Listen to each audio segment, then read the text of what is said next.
Welcome to the Shulamite Podcast, an extension of Shulamite Ministries and Shulamite.com, with weekly interviews and teaching with author and speaker Martha Kilpatrick and hosted by John Enslow. This weekly podcast is a way to stay connected to the ministry. So come experience anointed messages, not giving just another method, but a living impartation. Maybe the push for the external is more evidence of the depth that someone's willing to go with him. Maybe if I'm wanting everything to be external, show me miracles outside of me, show me great worship outside of me, give me a wonderful show, God. Maybe that is more about the person's commitment and evidence of the fact that they don't want it inside.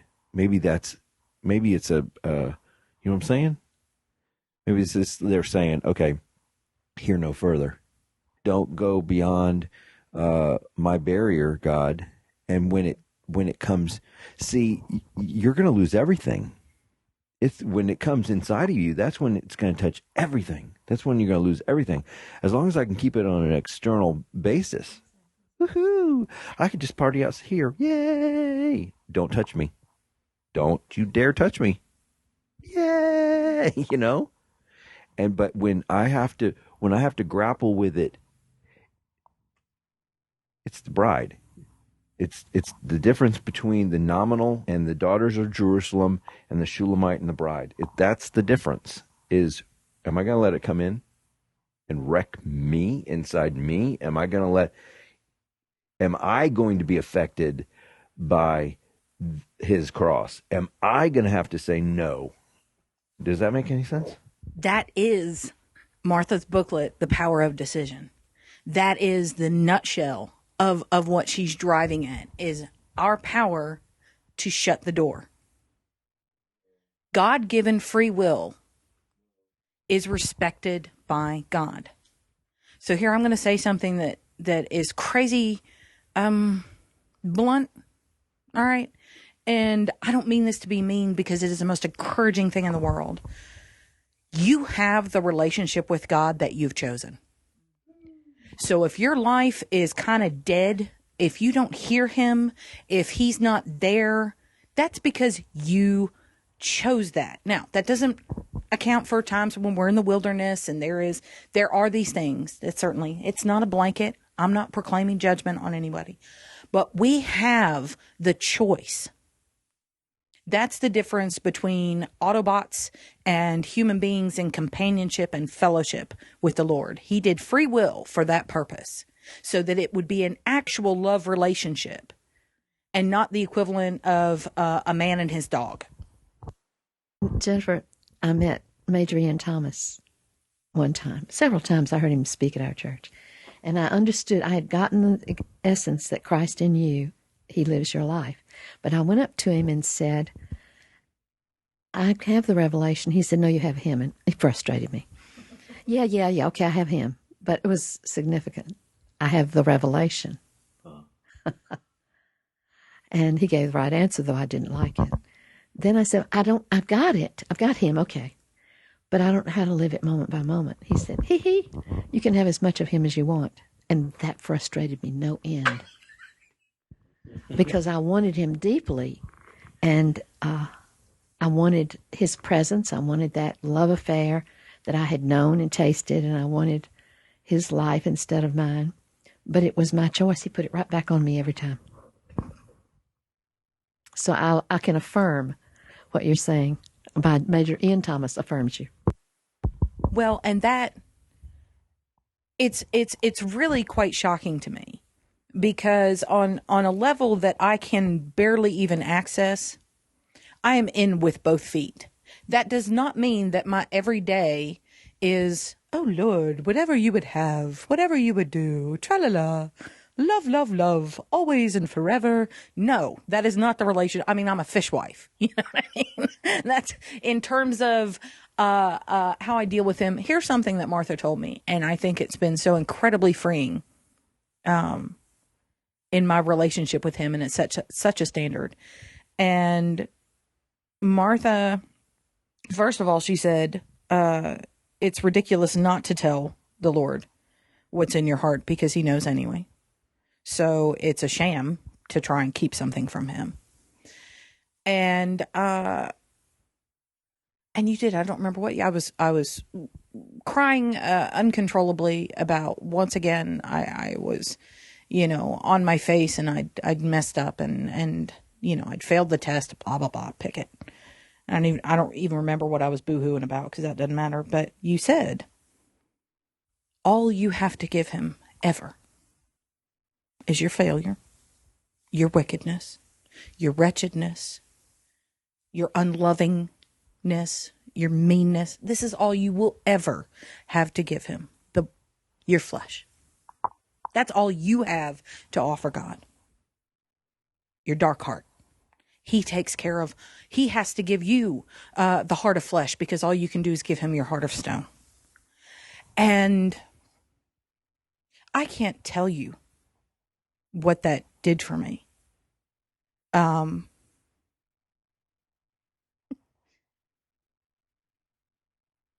I don't love him enough, and so I keep asking for it, and that's fine. But I love him enough that I did not want that to be what I gave him.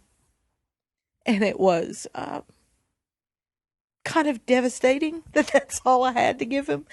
The worst of me, which was all of me, and but the way you put it made it sound like that's all he wanted from me. All he expected. But that for him, it was, thank you, now here's this. Do you know what I mean? That it wasn't dirty. It wasn't what I thought it was. It wasn't the shameful thing.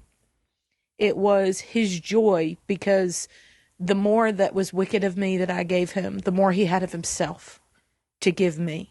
And the more relationship there was, the more joy there was, being clean. And, that has set, it just changed. It changed how I approached him on every level. And it allowed me to say things to him that I never thought I would talk to God about. That's the truth. Because I thought, well, instead of keeping it in here and being ashamed of it, Martha says, I give it to you and then you take care of it. So it was a way of, to me, that's what true confession is. To take that to him. And literally, you're not just telling something, you're giving it to him. Saying, this is all of God. I'd wanted to share this with y'all anyway. But one of my great frustrations in life is the issue of time. And for many years, I think even from my childhood probably on in, I have felt that I had to live in a frenzy of hurry. And I have prayed thousands of times over that, and I have said, this is unbelief. I don't believe there is enough time for all you've given me to do. And so I have to hurry. And it's been bad for John, because he's not in a hurry, and I always am, and I always think time is a crisis. And I have tried my best to put it to death, to put it to the grave. And I don't know what has happened to me. I don't know how he did it. He sneaks in and changes you, and suddenly you went, where'd you come from? I don't know you. He has put me in a timelessness where there's no hurry. And he did it through funny little saying I just stumbled across, and I think it was from a movie. Slowness is the essence of happiness. It wasn't Christian. But slowness is the essence of happiness. And I went, oh, that is really true. But somehow he used that as a catalyst, but he's changed me so that I'm not feeling that pressure that I've always felt from childhood, that Jacqueline would insult me by saying, I'm late for a very important day, so no time to say hello, goodbye, I'm late, from Alice in Wonderland. And I would stick out my tongue at her. But but she was, and because I knew she was right, that was how I lived. I'm late for a very important day. No time to say hello, goodbye, I'm late. And I don't know why that wasn't solved sooner. I have no idea, but all I know is I understand where we live in the heavenly realm, which is really where I wanted to talk about. It's the heavenly realm. In the heavenly realm, we live in a timeless place. And I'm somehow there. May I stay there by His grace. Yesterday I met with someone, and it was leisure. And she said to me, I love this.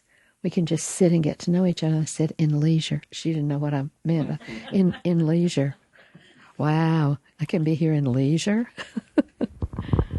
So that's His transformation, to make you who you're not. And that's the process. The process is for you to become you already are, but don't know you are, and have never seen who you are. But He makes you become who you are that's always been. But the process, your blog, your creation of Get Along with God was to validate the process of coming to know Him, but much more coming into what He has already accomplished on the cross. And I will not admit a doctrine that doesn't acknowledge what the New Testament itself acknowledges, that there is a process of dying daily. I'm fighting against that new religion that is a lie, that makes you think. It's a delusion. It propels you into a delusion. And I heard someone I really respected many years ago. He said, whatever you do is holy. You brush your teeth, it's a holy act. And I went, my spirit does not resonate with that. And I didn't know why. So I really could not receive that teaching, that everything I did was holy. And it took me years to understand why my spirit said, that's not the truth. What my flesh does is vile. What my spirit does, what Christ does in me, is holy. There are two different realms. That's what I said. It's whatever Christ does in me is eternal. But whatever I do, it's death. We hope you've enjoyed the Shulamite podcast.